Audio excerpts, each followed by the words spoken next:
Laurine, j'espère que vous allez bien. Je reviens aujourd'hui pour vous faire un book haul assez conséquent puisqu'il s'agit du book haul qui réunit les mois d'août, septembre et octobre. J'ai quand même été plutôt raisonnable sur 3 mois, il n'y a pas 40 livres non plus, mais il y en a quand même quelques-uns et je me suis dit bon bah que 3 mois c'était plutôt pas mal, voilà c'est là. Hop. Alors je vais essayer de vous présenter les livres un petit peu dans l'ordre d'acquisition. On commence donc par le mois d'août. En fait du 1er au 22-23 août j'ai rien acheté, rien reçu. J'ai été hyper raisonnable. Et puis la dernière semaine du mois d'août, nous sommes partis en vacances une petite semaine dans la famille de Monsieur Loup, en Vendée, pour tout vous dire. Et donc entre deux balades sur la plage et entre deux randonnées, eh bien j'ai visité les librairies du coin quand même. Voilà. Je me suis fait plaisir dans plusieurs librairies, une d'occasion et 2 ou 3 autres de livres neufs. Donc je suis revenue avec tout ça. Comme vous pouvez le voir, plutôt des albums pour la jeunesse. Parce que généralement quand je vais en librairie, j'aime bien aller voir l'espace jeunesse. Le problème de ces espaces jeunesse en librairie, et notamment dans les petites librairies, c'est que la production jeunesse éditoriale est tellement énorme que moi je trouve assez rarement l'album vraiment que je veux, que j'adore, à moins que ce soit une grosse nouveauté et qu'il soit présent à ce moment-là en rayon, mais sinon ils sont quand même rarement dans les bacs dans les librairies que je fréquente.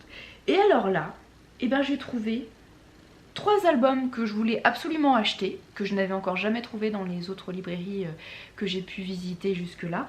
Et puis un comme ça, sur lequel j'ai craqué justement, c'est une nouveauté et qui était en présentation et je me suis dit oh là là il est magnifique, j'adore cette autrice illustratrice, je commence à avoir pas mal d'albums d'elle dans mon bac jeunesse à la maison et j'ai pas pu m'empêcher de craquer. Je commence par un Antonin Louchard, Super Cagoule chez Seuil Jeunesse, qui est très très drôle.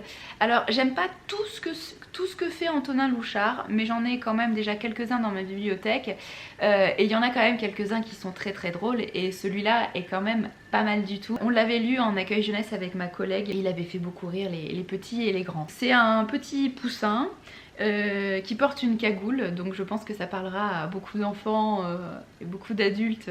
Notamment de ma génération, on a connu les cagoules, donc on sait ce que c'est. Donc voilà, c'est le petit poussin qui a une cagoule rouge, qui se plaint beaucoup de cette cagoule qui le gratte énormément, et il se promène dans la forêt en plein hiver et il va rencontrer le loup.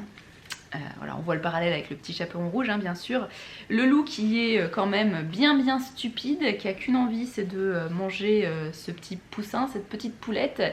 Et justement, ce petit poussin est quand même bien intelligent et il va réussir à s'en sortir haut la main. Mais je ne vous dis pas comment, je ne vous dis pas pourquoi. En tout cas c'est souvent le cas avec Antonin Louchard, mais les dialogues sont hyper actuels. C'est très très vif, c'est très oral et ça fait donc beaucoup rire petits et grands. Autre album que j'ai lu en accueil avec mes collègues, mes anciens collègues et que j'adore. Vraiment, et ça faisait très longtemps que je le cherchais et à chaque fois je le trouvais pas, pourtant c'est devenu un classique, mais bon. C'est Pleine Lune de Guillaupe. Antoine Guillaupe, j'allais dire Antonin, non. Antoine Guillaupe aux éditions Gauthier-Langros. Et ces éditions, notamment d'Antoine Guillaupe, sont particulières parce qu'en fait elles sont en découpé. Il y a des pages découpées. Donc c'est très beau. Je vous ferai des inserts, ça sera plus visible. Comme vous pouvez le voir, voilà, là c'est troué. Nous sommes dans la forêt, en pleine nuit, il y a juste la lune qui éclaire les pages et il y a un grand mystère. Les animaux sont effrayés parce qu'il y a quelque chose qui se passe. Et c'est tellement beau, moi j'adorais lire cet album avec mes collègues, parce qu'on se relayait, on était toujours 2 mais pas toujours avec les mêmes. Donc un qui lisait et un qui faisait les instruments. Donc kalimba, genre de choses, pour mettre une petite ambiance sonore. Et tout ça dans la pénombre évidemment pour rappeler cette pleine lune. C'est vraiment un album qui marche super bien et qui est magnifique. Et Antoine Guillaupe, il en a fait d'autres dans le même genre. Il y a Plein Soleil, je pense qu'il y a Pleine Mer maintenant, notamment chez Gauthier-Langros qui fait souvent voilà, les planches découpées au laser. Je continue avec un 3e album que j'aime aussi énormément, qui s'appelle Et si les formes, c'est de Guido von Genestein, je ne sais pas comment le dire, chez Mijade. Alors celui-là, c'est pas que je le trouvais pas, c'est que je le trouvais uniquement dans une réédition en format poche. Et je trouve que la plupart des albums pour enfants valent le coup quand ils sont en grand format, puisque les illustrations sont souvent très très belles. Et quand c'est en poche tout petit et en plus en souple, je trouve que ça perd beaucoup de charme. Là c'est une thématique et un message que j'aime énormément, qui me parle beaucoup beaucoup beaucoup.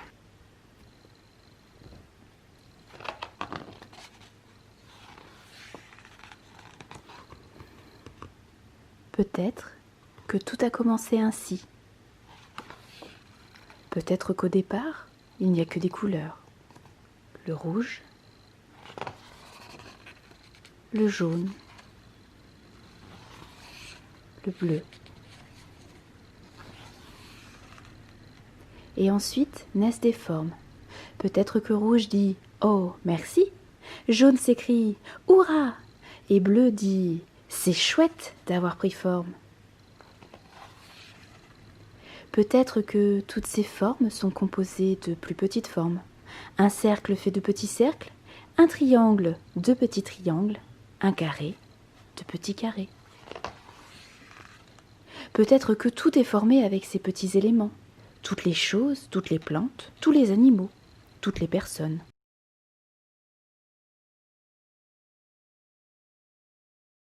Oui, peut-être que tout est fait à partir de ces petits éléments.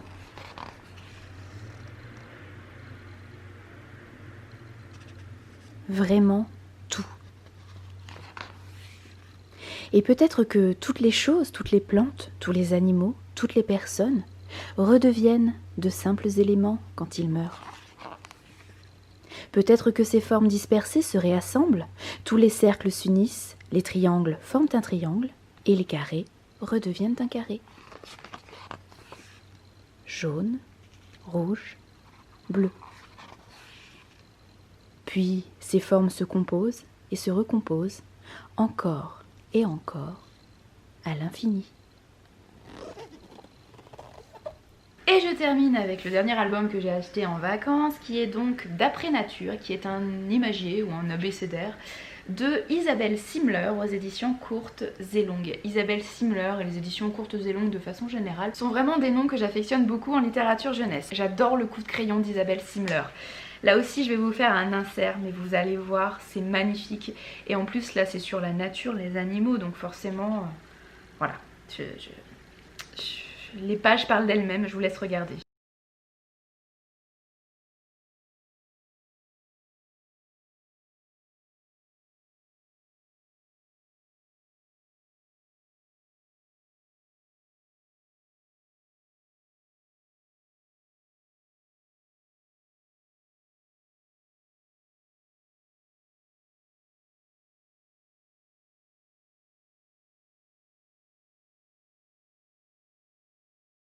Pendant ces vacances, nous sommes aussi passés dans une librairie d'occasion. J'ai juste trouvé un petit livre qui m'intéressait. C'est La rivière de l'exil de Colum McCann aux éditions 10-18. Colum McCann, je l'ai déjà lu dans un recueil de nouvelles qui s'appelait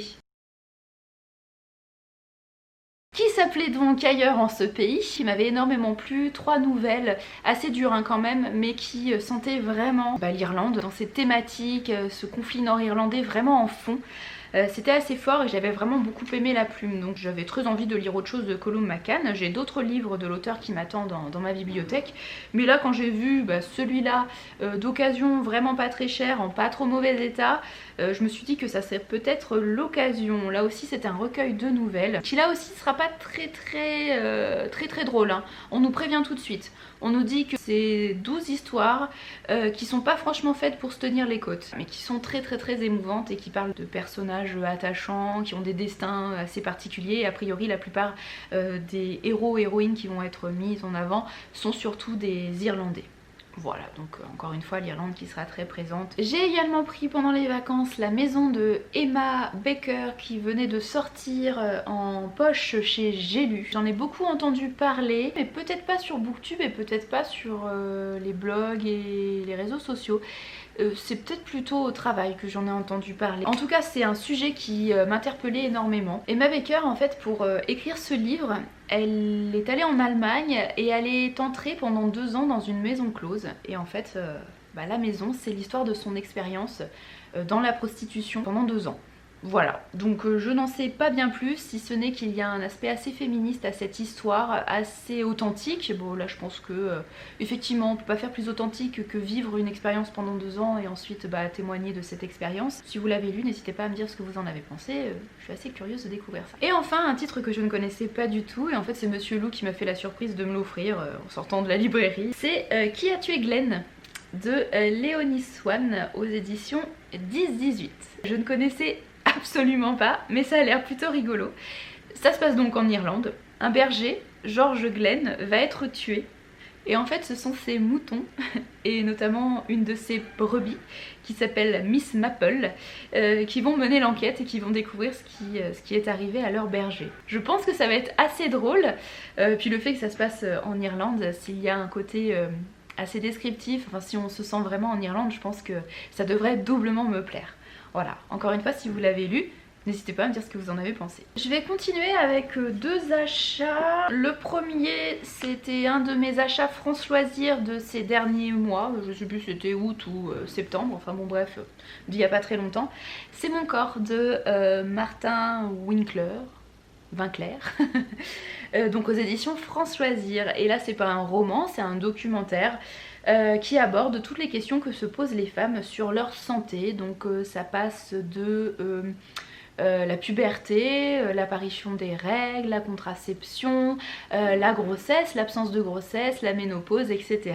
Ça parle de tout ça sans tabou, avec beaucoup de précision, beaucoup de détails, beaucoup de témoignages et je pense beaucoup de bienveillance et d'humanité connaissant l'auteur Martin Winkler. Autre titre acheté ces 3 derniers mois, je l'ai acheté début octobre.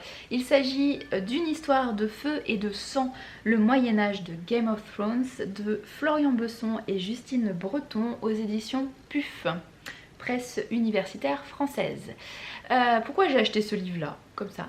En fait, Florian Besson et Justine Breton étaient à Moulins, à la médiathèque de Moulins. Ils ont donné 2 conférences le premier week-end d'octobre, puisque à la médiathèque de Moulins s'est ouverte une exposition autour de la fantaisie et ils étaient donc les 2 commissaires d'expo. Donc pour l'ouverture de l'exposition, ils sont venus rencontrer le public et faire quelques conférences. Ils avaient quelques livres avec eux et j'en ai profité pour acheter l'un d'eux. Je les ai déjà lus dans le recueil d'articles Camelot, une histoire je ne sais plus quoi, un livre d'histoire, Camelot, un livre d'histoire. Bah là vous le voyez pas mais il est tout en haut là, que j'avais beaucoup aimé, et en fait qui faisait le parallèle entre les légendes arthuriennes et un aspect très universitaire et la série télé Camelot que j'aime beaucoup.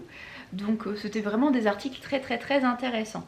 Là, comme le sous-titre l'indique, on va plutôt parler de la série Le Trône de Fer, avec toujours ce côté très documenté, universitaire et en même temps de la pop culture. Je pense que ça va être assez passionnant. J'ai également reçu 2 services presse de la part de Babelio lors des Masses Critiques. J'avais choisi La Capture de Marie Costello aux éditions Seuil Roman. Je vous en ai déjà parlé dans le vlog du mois d'octobre puisque je l'ai lu au mois d'octobre. Et comme vous avez pu le voir dans mon vlog, si vous avez vu le vlog, ça a quand même été une déception. Et finalement, quelques semaines après ma lecture, je me rends compte que j'ai quasiment rien gardé de cette lecture. Hein. Franchement, j'ai quasi 0 souvenir. Ça se passe en Irlande, Marie Costello est irlandaise. Elle met en avant un héros qui s'appelle Luke, je crois, ouais c'est ça, Luke O'Brien, qui est professeur de lettres, voilà, et qui est spécialiste de James Joyce, qui est un énorme auteur irlandais, qui a écrit Ulysse notamment, hein. C'est un de ses plus gros romans. C'est vraiment un monument en Irlande. Le personnage principal de La Capture est un énorme spécialiste de James Joyce, et vraiment, pendant tout le roman, on peine à dissocier Luc, donc le héros de La Capture, et Léopold Bloom, le héros de Ulysse. Il y a vraiment un énorme parallèle qui est fait entre les deux. Et comme moi je n'ai pas lu Ulysse, pas encore, j'espère un jour mais ça me fait très peur, je pense que j'avais pas toutes les clés de compréhension. Et notamment dans la deuxième partie du roman, l'autrice change son style, met en place un exercice stylistique qui je pense est un hommage à James Joyce, mais qui pour ma part m'a laissé assez froide, m'a laissé sur le carreau. J'ai trouvé que c'était très distant et ça m'a pas énormément plu. Je suis assez déçue, je retire pas grand chose de ce texte et je veux bien qu'il y ait un exercice stylistique en hommage à James Joyce qui soit intéressant, mais j'y ai pas été sensible. L'autre service presse que j'ai reçu grâce à l'opération Masse Critique de Babelios, cette fois c'est de la fantaisie, c'est le premier tome de Vaisseau d'Arcane qui s'appelle Les Hurleuses, c'est de Adrien Thomas aux éditions Nemos. Regardez-moi cette couverture qui est vraiment super jolie. Dans un royaume qui s'appelle Grimark, et on va surtout suivre un frère et sa sœur, donc lui c'est Solal et elle c'est Soph. Et les deux vont fuir la servitude. Et ils vont être en fuite en pleine nature apparemment. Il y a de la magie dans ce monde là, mais une magie qui est pas forcément très bienveillante, très bénéfique, puisque si la magie permet d'avoir une grande puissance, ça a aussi et surtout un impact sur les esprits, donc c'est un petit peu à double tranchant. Voilà ce que j'ai compris de la 4e de couverture. Je suis peut-être complètement à côté, n'hésitez pas à me le dire si vous l'avez lu, si ça vous a plu ou si ça vous a pas plu. Ça va être une de mes prochaines lectures, puisque il faut que je rende ma chronique assez rapidement maintenant, et puis en plus comme c'est de la fantasy, il va entrer parfaitement dans le challenge Fantasy Cards Challenge, donc je ferai d'une pierre deux coups. Ces 3 mois ça a aussi été 3 mois placés sous le signe des éditions Tibère, puisque j'ai participé à 2 financements sur Ulule. Le premier c'était pendant le premier confinement, j'avais participé pour recevoir la nouvelle édition d'un des romans de Jane Austen, donc édition illustrée par Margot Motin. Cette fois il s'agit de Raison et Sentiment. C'est le 3e de la collection Jane Austen illustrée par Margot Motin. Et pendant ce financement, on pouvait choisir une contrepartie qui permettait de recevoir également une édition illustrée du Jenner de Charlotte Brontë, illustrée par Nathalie Novi. Et je trouve cette édition très belle, et en plus Jenner c'est un roman que j'aime énormément, je l'ai lu plusieurs fois. La première fois que je l'ai lu c'était en 3e pour un exposé. Je me souviens très bien, en français on avait une liste de livres dans laquelle on pouvait choisir un titre qu'il fallait ensuite lire et présenter devant toute la classe. Et moi je sais pas pourquoi j'avais choisi Jenner, et au début je m'étais dit oh là là mais pourquoi t'as choisi ça, c'est un roman qui est hyper gros, alors que d'autres camarades avaient choisi des trucs vachement plus fins. Et en fait mais j'avais adoré cette histoire en 3e, ça m'avait marqué cette vie de Jenner, cette jeune orpheline qui devient gouvernante, avec cet aspect féministe, cette jeune femme qui fait sa déclaration d'amour à un homme. Bon déjà une femme qui fait une déclaration d'amour à un homme, je pense qu'au 19e siècle c'était pas courant, et en plus une femme de basse extraction qui fait une déclaration d'amour à un homme qui est son employeur en plus. Bref, ça m'avait énormément marqué. Je l'ai relu quand j'étais en fac de lettres modernes puisqu'il était au programme, je crois. Non, c'est pas lui qui était au programme, c'était Les Hauts de Hurlevent, donc de Émilie Brontë, la sœur de Charlotte. Mais en même temps, je pense qu'on nous avait conseillé de relire Jenner, et je l'avais relu à ce moment-là, et ça avait été à nouveau très fort, très beau moment. Je préfère d'ailleurs Jenner aux Hauts du Hurlevent, que j'avais beaucoup aimé aussi, hein, notamment l'étudier, ça avait été super intéressant. Mais comme lecture plaisir, si on peut dire ça, je préfère quand même Jenner au haut du Hurlevent, qui est beaucoup plus torturé. Bref, l'avoir dans une très jolie édition, ça me donne envie de le relire, et ceux qui ne l'ont pas lu, franchement je vous le conseille. C'est de la littérature classique, anglaise du 19e siècle, mais un petit peu comme Jane Austen, ce sont des œuvres, je trouve, qui sont pas compliquées dans le style. Alors certes, il y a des descriptions, il y a de l'introspection, mais on se sent tellement proche des personnages ici de Jenner que on peut que être touché et que dévorer en fait ces histoires. Donc vraiment, si vous avez peur du style, n'ayez pas peur. C'est vraiment très facile à lire et très beau, très émouvant. Et donc le deuxième financement auquel j'ai participé, j'ai vraiment participé, mais le dernier jour, je pense à 23h30, alors que ça se terminait à minuit, hein. Donc vraiment j'étais dans les dernières à participer. J'ai longuement hésité, et en fait je me suis dit allez, pour la collection, les illustrations ont l'air plutôt cool, c'est un texte quand même, pas que j'adore mais que j'aime quand même bien. Même si c'est pas mon préféré de l'auteur, donc de Shakespeare. Il s'agit de Roméo et Juliette, donc toujours aux éditions Tibère, et cette fois c'est illustré par Livia Pastre, que je ne connais absolument pas. Voilà, c'est une pièce de théâtre que j'aime bien, même si c'est pas ma préférée de Shakespeare, même si c'est pas ma préférée dans le monde du théâtre. Mais bon, c'est un classique, et je suis très heureuse de l'avoir en format illustré, et notamment chez Tibère qui fait vraiment un très beau travail. J'en profite au passage pour vous montrer un petit peu les goodies qu'il y avait dans ces contreparties sur Ulule, donc pour pour raison et sentiment, il y avait quelques petits marque-pages, quelques petites cartes comme vous pouvez voir, un petit sticker rond, un petit dépliant accordéon là avec des illustrations encore une fois de Margot Motin. Et pour Roméo et Juliette, également un petit autocollant, une jolie petite carte, un beau petit marque-page, encore une jolie carte que je vais pouvoir utiliser pour l'envoyer à quelqu'un, je ne sais pas à qui, mais je trouverais bien. Et enfin, et franchement c'est ce que j'ai préféré dans toutes les contreparties que j'ai reçues, c'est le sac tote bag illustré par Livia Pastre, voilà, le Roméo et Juliette illustré. Est-ce que je vais y arriver à vous montrer cette belle illustration? Voilà, je le trouve vraiment très joli. C'est vraiment le goodies que je préfère dans toutes les contreparties que j'ai pu recevoir. Enfin, je termine ce book haul par 2 livres que j'ai reçus très récemment, puisque c'était pour mon anniversaire, donc le 30 octobre. J'ai notamment eu de la part d'un collègue, c'est vraiment adorable de sa part, et je le remercie vraiment encore une fois, Le Royaume des 7 Tours de Arthur Ténor aux éditions Scrinéo. Ça tombe très bien puisque notre challenge Fantasy Cards Challenge nous demande de lire de la fantasy, c'est de la fantasy, c'est local. Donc voilà, il y a tout ce qu'il faut. C'est plutôt la fantasy ado.